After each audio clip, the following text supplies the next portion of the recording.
Bienvenue à tous à ce nouveau webinaire dédié à Idea Statica. Donc, on va voir plusieurs choses aujourd'hui dans ce webinaire. Donc, principalement les études feu sous Idea Statica, mais également une partie sur SCIA et les pieds de poteau, comment les implémenter et les calculer sur Idea Statica.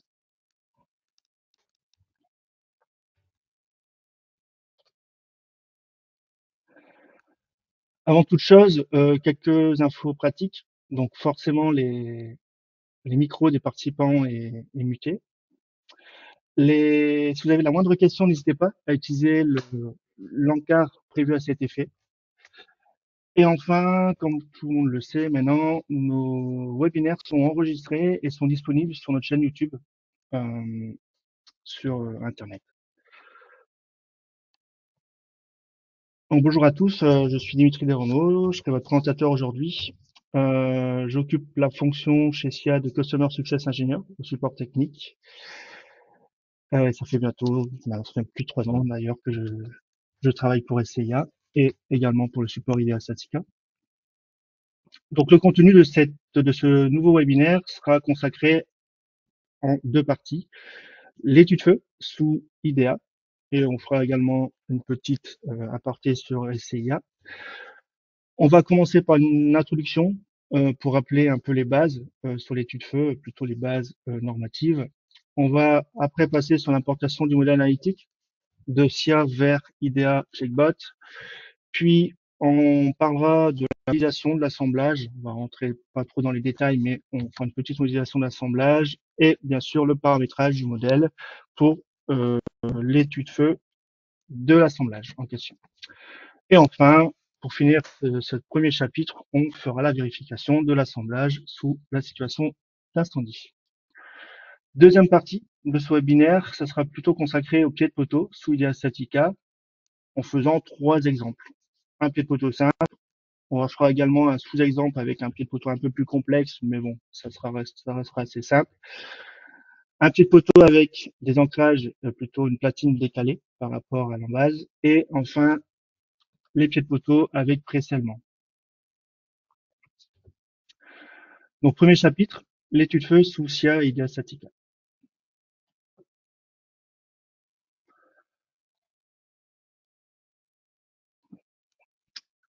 Alors, comme introduction au principe de conception au feu, les procédures génériques sont décrites forcément dans les Eurocodes, principalement dans l'Eurocode 0 et l'Eurocode 1. Dans ces parties de code, 2 approches de conception sont identifiées. La première approche qui est appelée l'approche prescriptive, où nous utilisons des feux nominaux pour générer les actions thermiques. Et enfin, la deuxième approche qui est appelée l'approche basée sur les performances. Ici, nous utilisons l'ingénierie de sécurité incendie qui fait référence aux différentes actions thermiques basées sur des paramètres physiques et chimiques.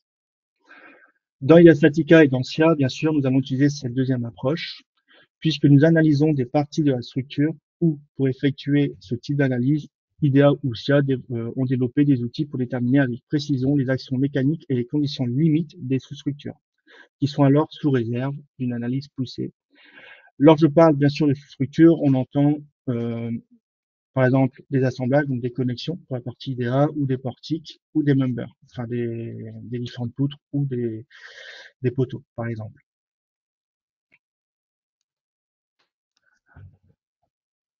Ce que dit l'Eurocode 1, dans cette partie de code, donc l'Eurocode 1, nous définissons également des exigences de charge sur les structures pendant l'exposition au feu, et cela est défini comme une situation, bien sûr, de conception accidentelle. Donc, on va bien sûr utiliser une combinaison accidentelle. Donc, pour la combinaison, on va plutôt le trouver dans l'Eurocode 0.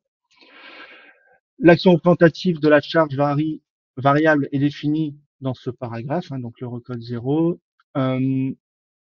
Donc la structure doit être capable forcément de résister à ces charges calculées dans cette situation accidentelle pendant un temps feu et bien sûr suivant une résistance qui peut être donc en temps et en température.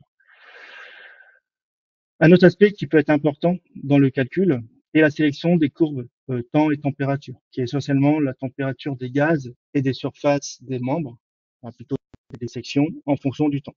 Dans IDEA Statica, nous utilisons des courbes conventionnelles également dans SIA, on utilise forcément des courbes ISO qui sont définies par les normes, que ce soit EN ou IBC. Donc, par exemple, dans le N, on va retrouver plusieurs courbes. La courbe hydrocarbure, la courbe feu ISO classique ou alors la courbe feu extérieur. C'est les trois principales courbes qu'on va retrouver dans le N.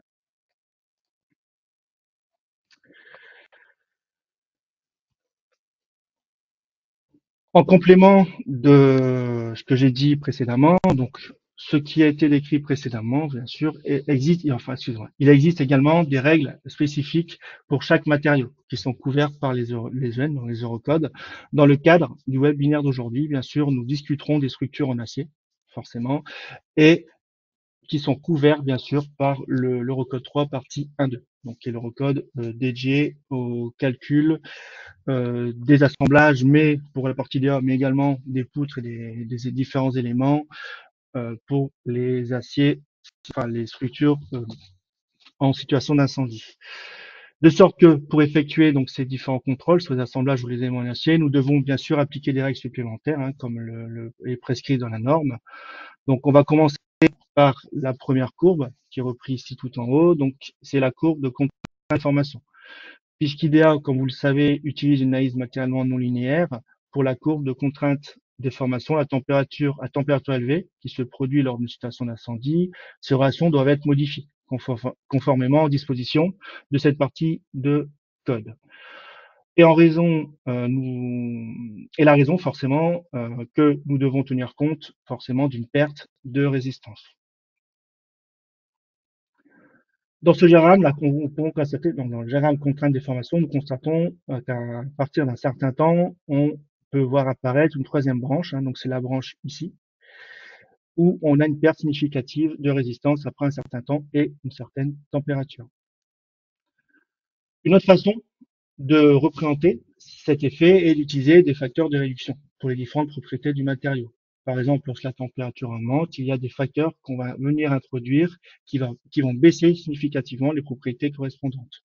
Donc, c'est le deuxième graphique. On peut voir ici, par exemple, la limite élastique qui va être réduite avec un facteur. Également, le module de Young, qu'on peut voir ici également. Et aussi la limite de proportionnalité.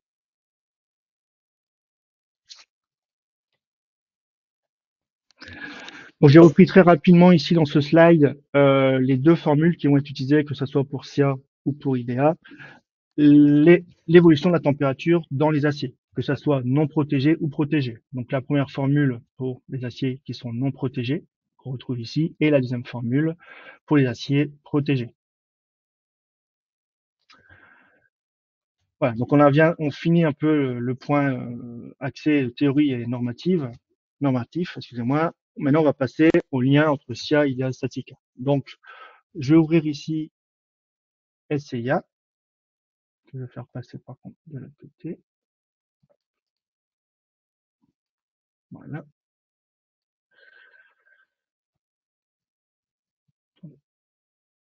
Voilà. Donc, SCIA, il est là, parfait.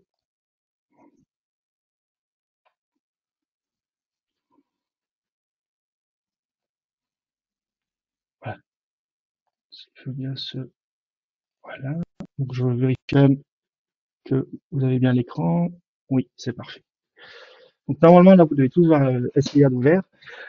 Donc, j'ai repris une structure assez simple. Voilà. Si je fais très rapidement le tour. Donc, on va retrouver donc une structure en acier hein, avec différents cas de charge qui seront principalement des charges d'exploitation, des charges permanentes de vent et de neige. Juste attendre que ça génère. Voilà. Voilà. Donc, pour juste vous faire un petit résumé de la structure, donc on a les différents cas de charge et bien sûr, on a créé les combinaisons, donc qui étaient en automatique, qui sont déjà créées, mais une combinaison aussi accidentelle pour la structure de contrôle en situation d'incendie. Donc, je vais isoler juste une partie de la structure, qu'on retrouve ici. Tant je suis sur SIA, je peux également comment implémenter donc forcément situation d'incendie. Donc, bon, généralement, si les personnes ont déjà utilisé, on va dans paramètres de la norme, enfin, plutôt paramètres du projet. Et dans les fonctionnalités, dans la partie acier, vous allez retrouver le contrôle feu. Il faut juste le cocher, qu'on retrouve ici. Vous pouvez paramétrer après les différents paramètres pour la conception en situation d'incendie dans SIA dans la configuration ainsi. Résistance au feu, ici, et vous avez les différents flux de chaleur, donc les différents coefficients de flux de chaleur, la courbe utilisée, on retrouve bien les différentes courbes, et une chose qui est très importante, c'est également ici, j'ai pas dit l'exigence, donc le R15. Donc là, vous mettez le temps que vous souhaitez, à quel temps, voilà, après combien de temps vous voulez effectuer le contrôle. Donc dans les types d'analyse d'ANSIA, juste à titre indicatif, on a 3 types de domaines. Domaine de résistance, domaine de temps, on va les comparer à température critique par rapport à la température des éléments après 15 minutes, et domaine de température, c'est plutôt ici un calcul itératif dans lequel on va aller rechercher le contrôle max et on va sortir donc la température critique, hein, dans lequel on aura vraiment une perte significative de résistance, et il va nous donner le temps après combien de temps on a atteint cette température critique. Voilà, je pense que dans le détail ici, c'est pas le but du webinaire. Et ensuite, donc, une fois qu'on a fait ça, bien sûr, je peux exporter ma structure dans IDEA Checkbot, donc que j'ai ouvert également ici. Voilà, je vais le passer ici. Et donc, on retrouve, voilà, là, les différents éléments qu'on a exportés. Donc, c'est très simple, hein. Je ne vais pas le faire ici parce que forcément, ça demande un petit temps pour l'export. Tout dépend forcément de la taille, le nombre d'éléments que vous allez exporter. Mais ici, dans ce cas, j'ai exporté principalement les attaches, mais vous pouvez également exporter des éléments. Voilà. Donc, on retrouve normalement, quand vous exportez des éléments, vous avez également les attaches qui sont associées, hein. Donc là, j'ai exporté uniquement les attaches. On va retrouver donc les différents éléments et les attaches associées.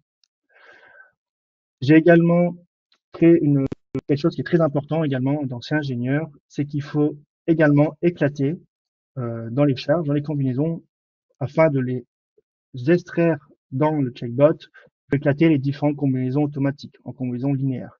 Donc c'est ce que j'ai fait et on va retrouver dans le checkbot ici, dans l'onglet charge, les différentes combinaisons exportées. Voilà. Donc je vais agrandir un tout petit peu. Voilà. Donc je retrouve les cas de charge, les différentes combinaisons et j'ai créé 2 classes. Ici, on peut rajouter des classes. Par défaut, il n'y en a qu'une, avec le LU accidentel pour les charges accidentelles et les combinaisons statiques, entre guillemets, on va appeler ça statique, avec les combinaisons ELU standard. Afin de gagner du temps sur la conception, alors plutôt sur la vérification et le temps de calcul, on peut également cocher évaluer les efforts critiques. Ça va aller rechercher les efforts critiques dans toutes les combinaisons afin de filtrer, déjà faire un pré-filtre des différentes combinaisons les plus dimensionnantes. Voilà. Donc maintenant, pour l'étude feu, je vais vraiment m'attarder un peu plus sur la tête de poteau, donc la tâche qu'on va retrouver ici. Alors vous voyez que j'ai associé les différents éléments à mon nœud. Alors, si vous souhaitez, par exemple, décocher ou enlever un élément d'un nœud, vous pouvez le faire. Vous avez juste à aller sélectionner ici la petite propriété, sélectionner alors CTRL et cocher l'élément que vous voulez enlever et refaire valider. Voilà. Une fois que c'est fait, je vais prendre ça, je vais l'ouvrir. Alors, ne pas oublier également de sélectionner la bonne classe. Donc là, on va faire une étude au feu, donc on va prendre le LU accidentel et je vais l'ouvrir. Donc pour gagner du temps, je vais peut-être reprendre ici l'étude que j'ai déjà au préalable effectuée. Donc ça, c'est l'assemblage que j'ai modélisé. Alors c'est très simple, hein. Pour faire l'assemblage, en réalité, j'étais dans proposition et j'étais récupéré un assemblage que j'avais fait en amont. Bon, je ne vais pas rentrer dans le détail des différentes fonctions. Je ne vais pas rentrer dans le détail, voilà, c'est pas le but ici de la modélisation, c'est vraiment les contrôles et comment implémenter les charges de température sur notre assemblage. Voilà, donc j'ai fait un cut, après j'ai rajouté des platines d'abou et également ici une petite platine afin de reprendre la stabilité. Quand vous avez ça, donc quand vous avez fait votre assemblage, vous pouvez aller dans le nom de l'assemblage, donc N15, donc là c'est le nom du nœud, N15, et on va avoir le type d'analyse. Vous prenez résistance au feu, et vous pouvez ensuite aller sélectionner deux éléments pour les températures, soit calculé, soit utilisateur. Donc normalement, je vais voir si c'est ouvert de mon côté, parce que j'ai peur de perdre les données, mais c'est pas encore ouvert, donc c'est pas grave. Espérons que je ne vais pas perdre les données là-dessus, ou sinon je lancerai un petit calcul très rapide. Mais voilà, vous pouvez également avoir ces séries utilisateurs. Donc dans un premier temps, on va lancer le calculer. Quelle est la différence? Calculer, ça va se baser sur les courbes ISO, et utilisateur, c'est vous qui donnez la propre température de chaque élément. Alors principalement, vous pouvez mettre la température donc des éléments, donc les différents éléments et platines. Pour tout ce qui est boulon et soudure, IDEA va reconnaître en fait la température la plus critique. Donc la température, par exemple ici, pour les boulons ici, ça connecte les deux platines là, il va prendre la température la plus élevée entre ces deux platines. Et la soudure, c'est le même principe. Avant de continuer et d'aller un peu plus en détail dans les vérifications, on peut aller dans paramètres de la norme. Et dans paramètres de la norme, on va retrouver également le coefficient gamma MI gamma MFI pour le coefficient de sécurité pour les en situation d'incendie, donc qui est 1.0, donc ici on a bien 1. Pour aller configurer quelle courbe aller prendre, on va aller dans paramètres, ici, et dans paramètres, vous avez ici protection structurale en situation d'incendie. Bon, c'est un peu tronqué, mais c'est pas très grave. Courbe de feu, vous avez ici à sélectionner la courbe, donc là par exemple R15. Voilà, de toute façon, il faudra que je lance le calcul dans tous les cas. Et là, j'ai pour comparer, voilà, je vais mettre 0,7. C'est la même valeur qui a été donnée dans SIA. Vous avez différentes courbes feu. Alors là, c'est pour l'IBC, mais après, les trois courbes pour la partie EN. Et enfin, vous avez également la protection contre l'incendie. Donc, si vous voulez pas de protection, il faut juste la décocher. Et sinon, vous la cochez avec le contour. Vous avez deux différents types de protection, contour ou creux. Et après, vous avez les différentes propriétés. Dans SIA, ça se présente un peu différemment. Dans SIA, donc je vais reprendre ici mon PowerPoint. Voilà. Voilà. Donc là, c'est ce que j'ai expliqué tout à l'heure, les différents paramètres sur le feu dans IDEA et dans SIA.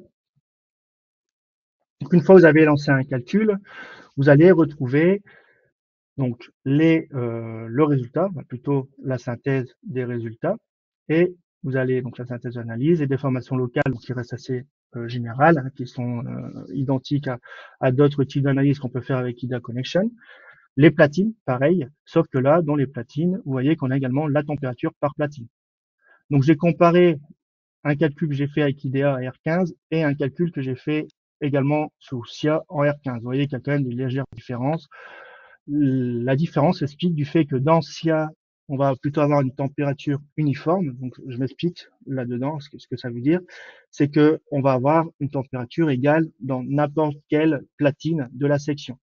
Alors que dans IDEA, on va aller un peu plus, ça sera un peu plus poussé parce que dans IDEA, on aura la température qui va dépendre forcément des épaisseurs de platine. Par exemple, si je prends l'élément B7 ou B9, voilà, le B9 qu'on retrouve normalement ici, vous voyez qu'on a du 700 degrés, 714 et du 700 degrés. Donc forcément, les semelles oui,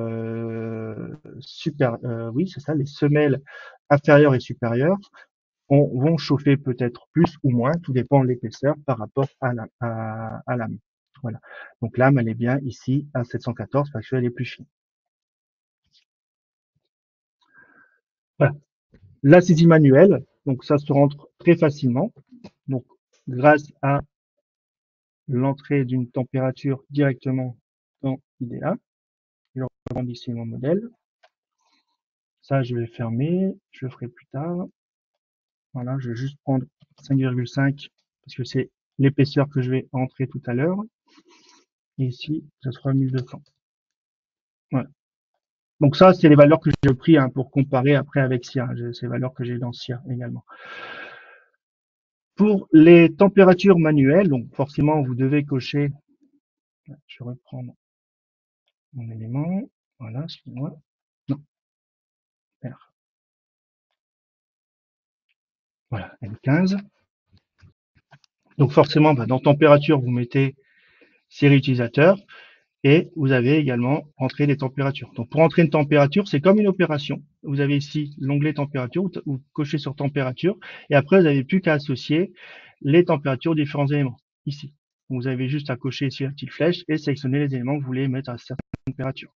Donc j'ai fait ça, par exemple, pour l'arbre à l'étrier, le poteau, qui est à 660, l'hélice pour la toiture et la stabilisation, qui est ici, qui était à 685. Donc là j'ai fait au plus simple, j'ai sélectionné également la même température pour les platines. Voilà. Alors c'est un peu moins ici forcément, c'est juste là pour comparer avec SIA, mais voilà, la méthode la plus simple et la plus facile à mettre en œuvre, ça reste quand même de laisser le logiciel IDEA calculer la température. Voilà. Là, c'est juste une petite indication. Sachez qu'on peut le faire également en manuel si vous avez, par exemple, des températures autres ou un calcul ou une analyse qui a été faite plus poussée avec d'autres logiciels en situation d'incendie. Au niveau contrôle, donc je vais reprendre ici le slide. Alors, hop, je vais partager ici.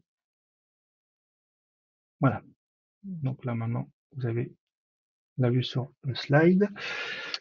Donc ça, c'était pour les saisies manuelles.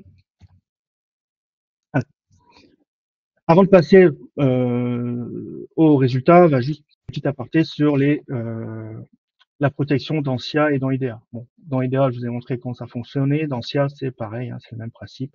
Voilà. Là, j'ai pris pour faire la comparaison, j'ai pris 5,5 pour une protection pulvérisée. Voilà. Donc, protection, par exemple, de pulvérisation d'une protection de 5,5 mm d'épaisseur. La différence entre SIA et IDEA, vous voyez qu'on a encore cette légère différence, mais on est dans les mêmes ordres de grandeur. Pour la partie synthèse et déformation locale, ça reste assez générique et assez proche de ce que vous faites déjà avec une analyse contrainte déformation. Par contre, où ça va changer, c'est au niveau des contraintes. Donc les contraintes restent toujours apparentes, comme on peut le voir dans une contrainte déformation. Donc on va avoir, par exemple, ici la platine la plus sollicitée, l'épaisseur de la platine, la température dans la platine et le FY réduit par rapport à la température dans la platine. Et après, forcément, on va retrouver la contrainte équivalente. Bon, la charge, forcément, on avait plusieurs cas de charge, plusieurs combinaisons. Donc là, on a traité pour les extrêmes. Donc, la contrainte plastique, alors plutôt la déformation plastique, qui est assez faible, et aussi la contrainte de contact, également vérifiée. Si on rentre un peu plus en détail, on va retrouver ici le détail des calculs, donc avec les différents coefficients KY par rapport à la température, pour voilà, le KY, le KP et le KE pour les différents attributs d'acier, donc pour les températures, suivant la température. Et enfin, le contrôle qui est effectué ici.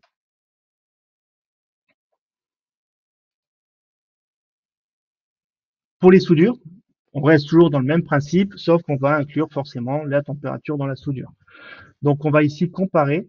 Donc, avec la température, on va les comparer suivant un tableau. Donc, c'est le tableau D2 de l'Eurocode 3 partie 1.2 et on aura forcément la concordance. Voilà, pour la soudure à telle température, quel coefficient prendre pour cette température. Donc, le coefficient ici, KW θ, qui est de 0,55. Donc, on va multiplier le contrôle, enfin plutôt la résistance par 0,55.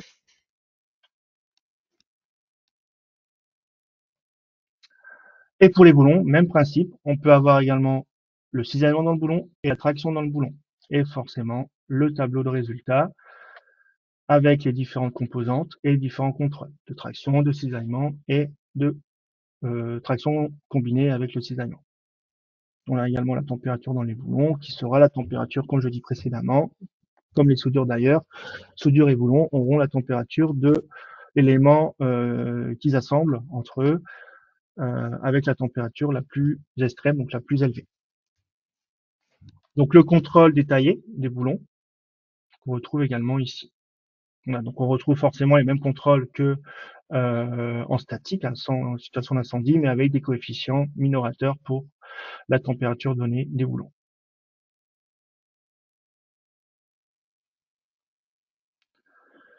Voilà, donc on a fini sur la partie feu, maintenant on va passer au deuxième point qui est la modélisation et étude des pieds de poteau sous IDEA Statica. Donc je reprends ici mes 4 pieds de poteau que je vais analyser.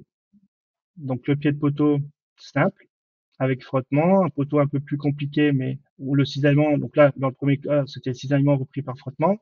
Deuxième cas, cisaillement repris par les tiges, avec décalage, et on a toujours le cisaillement dans les tiges, bien sûr, et les pré-scellements.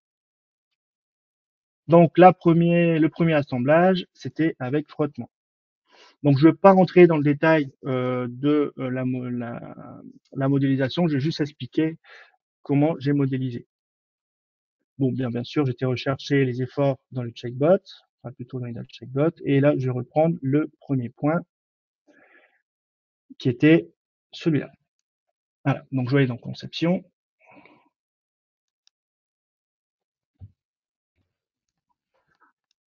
Alors, en brut, forcément, vous allez avoir uniquement la barre. Donc là, je vais attendre que conception arrive. Voilà. Donc pour les opérations, c'est très simple. Là, j'ai pris une opération toute faite. Donc on va dans opération et on a juste à sélectionner pied de poteau. Donc qu'est-ce qu'on va retrouver dans les pieds de poteau? Donc l'élément forcément qui va connecter la platine en base, la qualité d'acier pour cette platine et l'épaisseur de la platine. Les dimensions, c'est juste pour savoir, à part pour les cotations, on va être basé par rapport à quoi? Par rapport au nœud, par rapport au profil. Donc là, j'ai mis profilé symétrique. Pour le décalage haut et gauche, alors bien sûr, si on met asymétrique, on aurait eu haut, bas, gauche, droite. Là, c'est 50-50. Donc par rapport pour le décalage de ma platine, j'ai 50 et 50. Ensuite, la tige. Donc la tige, j'ai pris le M12 en 8-8, longueur 70 et type d'ancrage droit. On peut aussi avoir des plaquettes circulaires ou rectangulaires. Et enfin, le lit supérieur et gauche qui sont les localisations des différents boulons. Donc là, elles sont à 25 par rapport au bord de mon profil. La soudure, qui va souder forcément la platine avec mon poteau.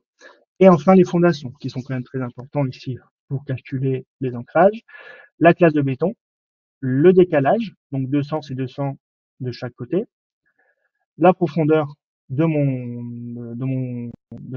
c'est pas une dalle, mais plutôt de mon socle béton, qui sera de 250.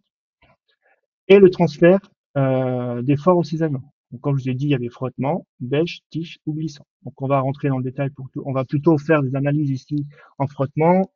Ensuite, on fera pour une bêche, donc ce sera pour le dernier point. Et pour le point intermédiaire, on va prendre la tige. Et le décalage. Le décalage, on a 3 gros types, hein, direct, scellement, qui plus ou moins correspond à du direct, mais un peu excentré, et des écartements. Donc écartement, c'est vraiment, on n'a plus de contact entre la platine en base et le socle en béton. J'ai fait également, voilà, une autre analyse avec, je ne retrouve pas ici, il n'est pas ouvert. Ah si, il est là, excusez-moi, je l'avais pas vu.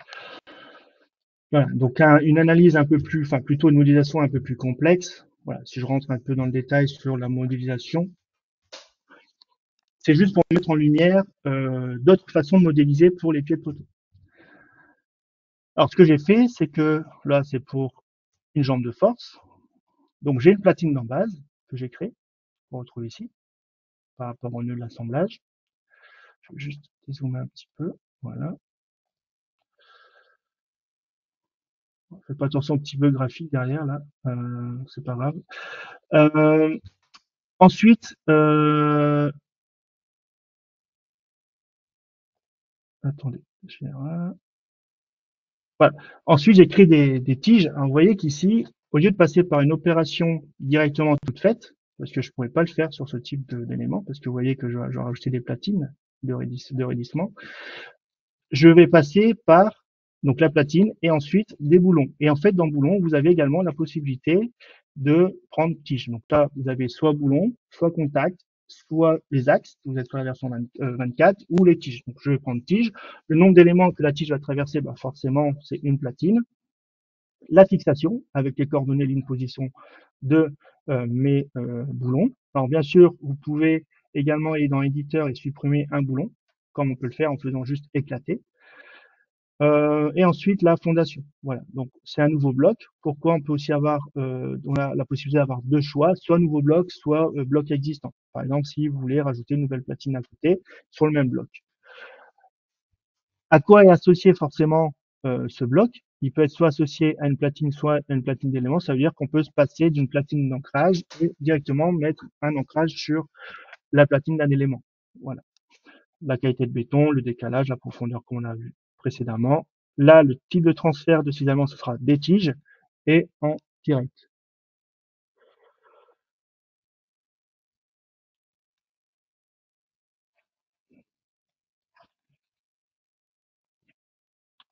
Ensuite, j'ai rajouté mes deux platines à gauche et à droite.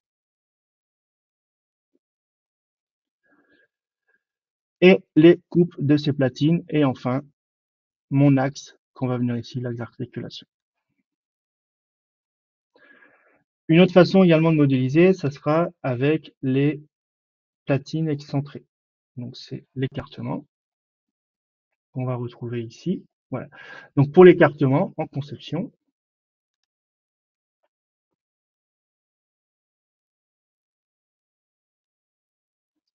donc on peut voir ici qu'on a un écartement de 50. Donc comment c'est implémenté? Bon là, j'ai juste implémenté ma base, donc c'est ma platine d'ancrage via l'opération pied de poteau, mais dans lequel vous voyez que j'ai supprimé les lignes supérieures et, enfin plutôt supérieures et gauche pour les ancrages. Donc ça veut dire que j'aurai plus d'ancrage dessus et je vais juste rajouter les ancrages par une autre opération de type tige. Voilà, donc j'ai mis juste écartement et forcément je mets l'épaisseur. Alors c'est une mauvaise traduction, faites pas attention, c'est bien l'écartement hein, entre les deux éléments. Forcément, hein, quand on a un écartement, le transfert des efforts de cisaillement va passer obligatoirement par les tiges. C'est pour ça que c'est grisé. Et ici, je retrouve bien ma tige avec les différents, voilà. Ici, je suis passé sur un bloc existant et j'ai juste à nommer mon bloc qui existe déjà. Voilà. Donc ça, c'était pour la partie modélisation, donc d'assemblage assez simple et assez rapide à mettre en œuvre. Ensuite, on va passer maintenant à la vérification. Donc, on a différents types de vérifications qui peuvent être faites sous SIA. Ah, sous IDEA, excusez-moi. Donc, on va aller dans vérification. Donc, je vais commencer par faire la vérification de celui-ci. Si je reprends très rapidement, voilà. Avant de passer à la vérification, je vais juste parler très rapidement. Donc, paramétrage de la norme également, ça j'allais oublier. Donc, on peut aussi avoir, voilà, vérifier la résistance à l'éclatement du béton. Soit on le fait que pour la traction, soit le cisaillement, soit aucun. Pourquoi on dit aucun? Parce que actuellement, dans IDA Connection, on en reparlera un peu plus en détail à la fin de ce webinaire, on a une alternative. Bah, actuellement, en fait, on peut pas modéliser les renforts de dalles, en fait, plutôt les renforts de blocs de béton.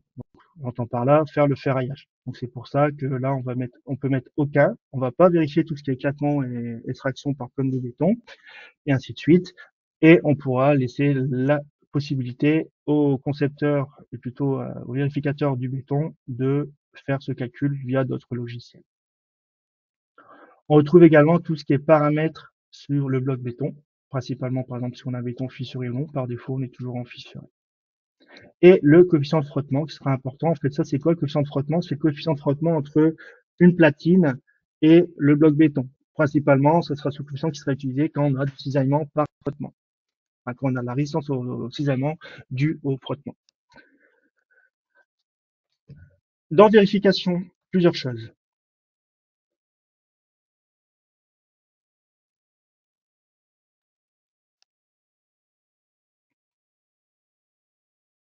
Voilà.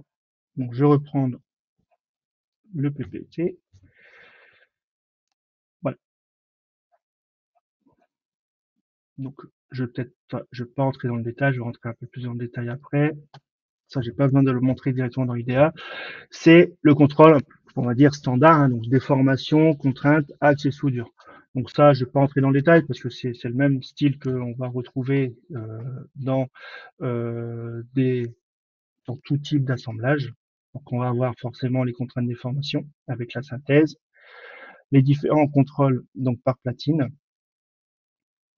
les contrôles également d'axe, voilà, un peu comment ça se comporte, les contrôles d'axe avec les différentes contraintes en moment et en cisaillement.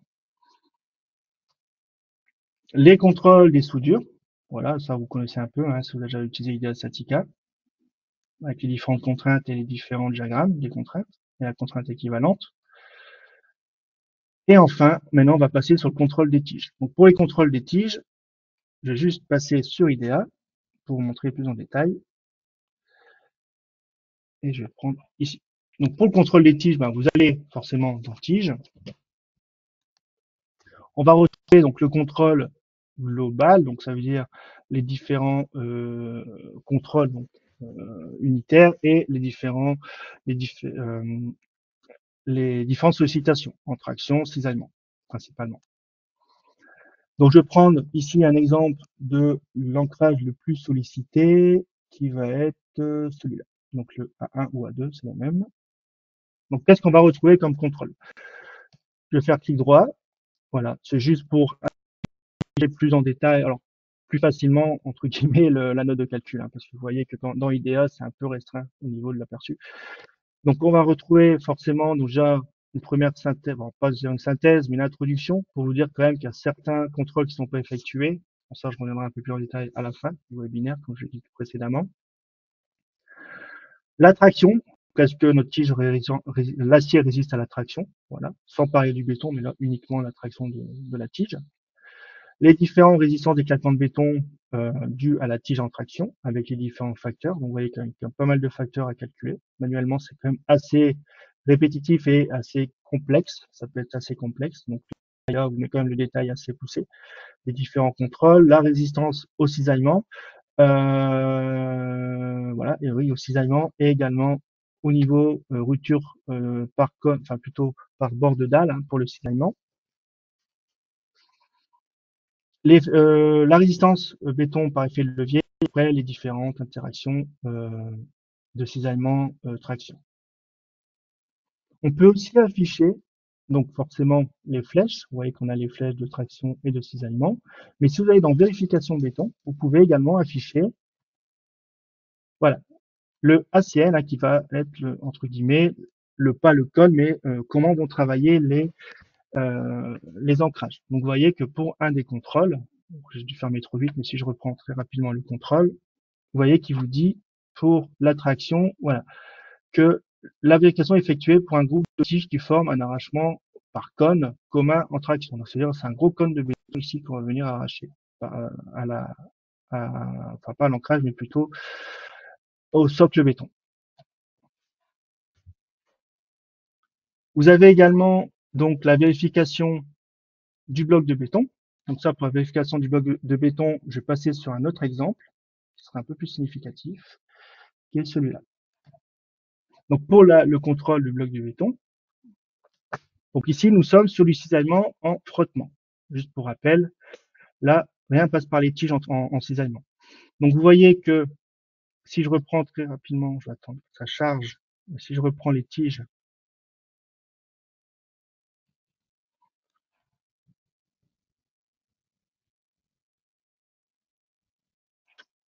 alors voilà, si je reprends les tiges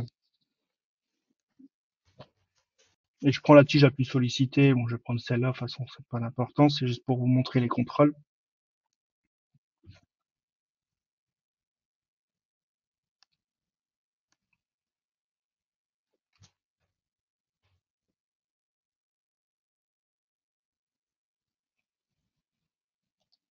Ah, il est un peu long le contrôle, je suis vraiment désolé.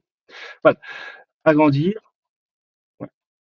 Vous voyez que, étant donné que il n'y a plus de cisaillement de tige, on va retrouver que forcément la résistance en traction par rupture par cône, éclatement du béton, Et la résistance, forcément, au cisaillement de la tige, elle est à 0. Vous voyez que V2 égale 0. Par contre, dans le cisaillement, ici, on a bien le cisaillement par frottement. Donc, c'est une résistance, en fait, qui va être donnée de la compression dans la platine fois le coefficient de 0,25 qu'on avait rentré précédemment. Si vous en souvenez bien, voilà, on aura ce contrôle qui sera effectué ici. Donc, on va reprendre donc le VY et le VZ, hein, qui sont les sollicitations de cisaillement. Alors, là, faites pas attention, mais vous voyez, enfin, faut être quand même attentif, mais vous voyez quand même que VY et VZ, c'est pas forcément le VY et VZ maximal ou minimum. En fait, ce qui va être important, c'est comment on va comprimer notre dalle béton, ou plutôt la platine, parce que forcément, si vous avez très peu d'efforts de compression, bah, c'est peut-être là qu'on va aller avoir des contrôles de cisaillement assez élevés. Donc c'est pour ça que là, le contrôle en compression, enfin plutôt la compression dans la dalle est très faible, qui est repris à 2,1 kN, alors qu'en réalité on n'a pas 2,1 kN. Ça, je peux vous le dire. Et vous voyez que le contrôle, c'est ce contrôle qui donne quand même déjà à 30%. Donc on retrouve bien le N, le CF, donc 0,25 fois 2,1, on va retrouver le VRD. Et donc ici, on a le contrôle combiné, hein, donc en X, enfin plutôt en Y et en Z. Pour tout ce qui est bloc de béton, on va vérifier les contraintes dans le béton maintenant. Dernière chose qu'on va vérifier ici, avant de passer sur la dernière partie sur les tiges en décalé. Donc dans le bloc de béton, vous pouvez afficher bien sûr les contraintes dans le béton, ici, ou sinon je prends directement là, c'est plus vite. Voilà. Donc ça change. Voilà. Donc les contrôles dans les contraintes dans le béton sont effectués là-dessus. Donc en fait, ce que va faire IDEA, il va déjà calculer une valeur C. Donc la valeur C, en fait, c'est la distance entre le bord de la pièce, intérieur ou extérieur, de votre, quand je dis la pièce, c'est le poteau, et on aura ici une frontière décalée de C, intérieur et extérieur. Et ensuite, vous voyez on a également sur la vue une zone de contrainte, hein. Donc ça, c'est la contrainte dans le béton, ici. Donc c'est vraiment la compression dans le béton. Et comment on va, pour faire cette vérification, donc quelle partie de béton, on appelle ça l'air efficace, pourra reprendre les efforts, et à partir de ça, on va faire les contrôles. Donc c'est l'intersection entre donc cet air donné ici autour de notre profilé décalé de la valeur C et la partie qui est comprimée. Donc vous voyez que c'est ici. Là, c'est un autre exemple, hein. Vous voyez qu'on avait que de la compression ici, ici et ici. Bah, c'est l'intersection entre les deux airs. Et donc, ça, c'est pour le calculer de l'air efficace. Donc, si je reprends, si ça a chargé de mon côté, bon, je peux vous le montrer. Ici, contrainte dans le béton. Voilà. Donc, si je zoome un petit peu, on retrouve bien l'air efficace qui est calculé ici. Et vous pouvez mettre en évidence, bon là, on voit pas très bien. Ouais. Vous voyez qu'ici, tout ce qui est grisé, alors quand je ne suis pas grisé, mais assuré, alors je sais pas si vous le voyez très bien avec la qualité du webinaire, mais tout ce qui est assuré, c'est l'air efficace. Vous voyez que ici, les petits pointillés, c'est la valeur C, en fait, c'est le contour de la valeur C, enfin de notre profil à décaler la valeur C. Vous voyez que c'est pas assuré. Et vous avez le détail, bien sûr, du calcul qui est donné également ici. Voilà. Donc, on retrouve bien ici notre R efficace, notre contrainte, donc N sur R efficace, qui donne la contrainte dans notre béton.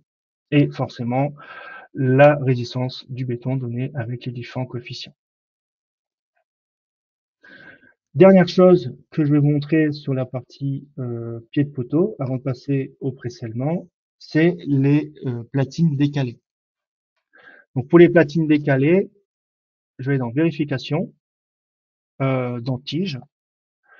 Le bloc de béton, forcément, bon, je peux vous le montrer si ça va assez vite, mais vous voyez que c'est 0,0, forcément. Il n'y a plus de contact entre la platine et le bloc de béton. Par contre, dans les tiges, bon, là, ça passe pas. Pourquoi?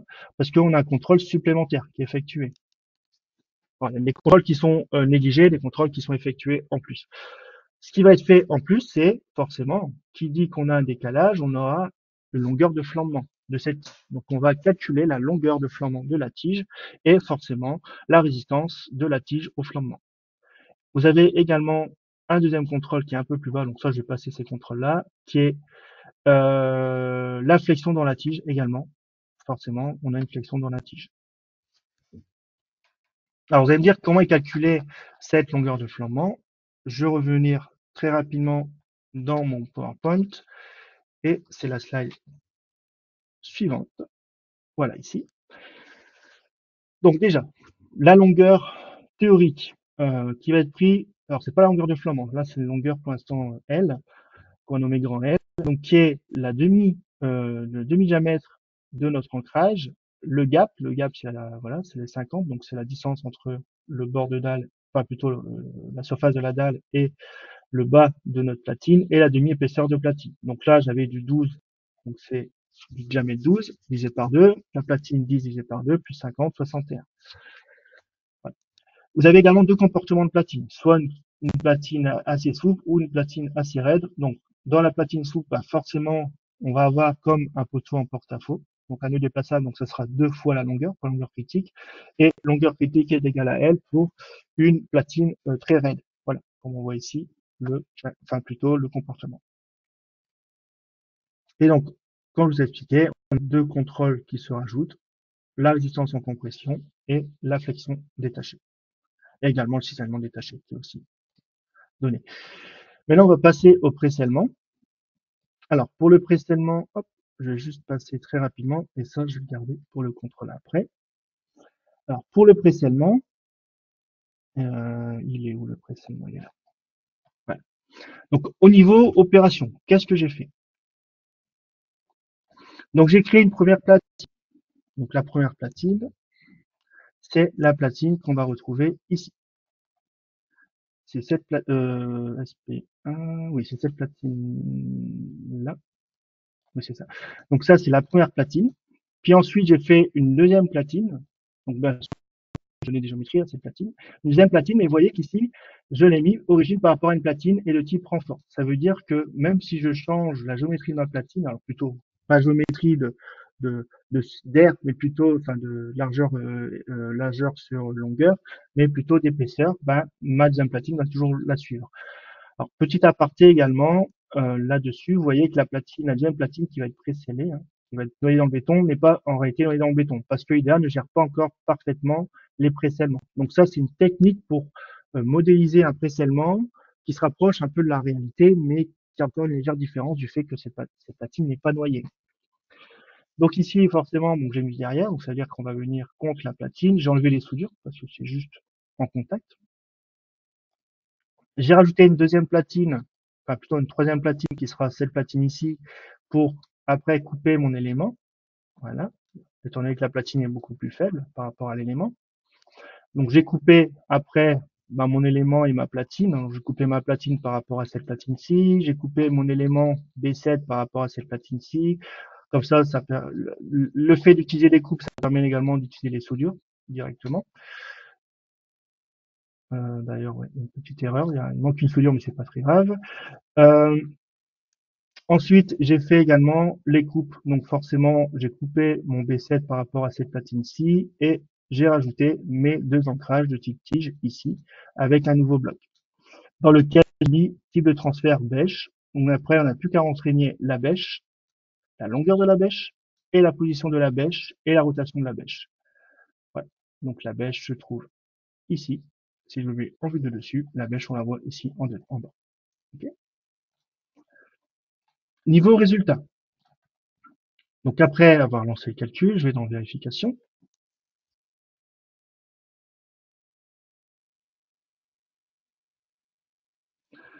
Voilà. Oui, petit aparté, c'est vrai que je n'en ai pas parlé, mais si vous souhaitez créer des décalages au niveau différent, au niveau de votre bord de dalle par rapport à votre nœud, plutôt par rapport à votre ancrage, vous pouvez, voilà, comme je l'ai fait ici, vous voyez que j'ai fait un décalage 500, 500, 250, 250. Donc j'ai 500 ici, 500 ici, donc c'est toujours de face en face, 500, 500, 250, 250. J'aurais pu faire 500 et 250, ça aurait été pareil. Ça fonctionne. Donc ça, soit vous mettez une valeur, et c'est la même valeur pour les quatre côtés, Deux valeurs, c'est soit face à face une valeur et l'autre côté face à face une autre valeur. Et enfin, quatre valeurs si vous avez vraiment quatre valeurs différentes. Au niveau vérification, donc bien sûr, la vérification reste les mêmes que précédemment. Donc on va retrouver donc le contrôle et la déformation des contraintes de déformation dans notre assemblage. Dans les soudures, on aura également la sollicitation dans les soudures. Dans le bloc béton, c'est pareil, on aura également la sollicitation dans le bloc béton. Voilà, je vais juste vous afficher le bloc béton. Voilà, avec ici l'air efficace et le contrôle détaillé. Et enfin, donc les tiges, pareil, je ne vais pas rentrer dans le détail parce qu'on l'a déjà vu tout à l'heure, mais également la tige, juste vous expliquer un petit truc après pour la tige. Donc là, le contrôle supplémentaire, c'est au niveau de la bêche. Forcément, on va vérifier la bêche. Est-ce qu'elle est suffisamment résistante pour reprendre les efforts de cisaillement. Donc, si je montre plus en détail la note de calcul, on va retrouver donc la résistance de la bêche d'acier, mais également la pression diamétrale du béton par rapport à la bêche.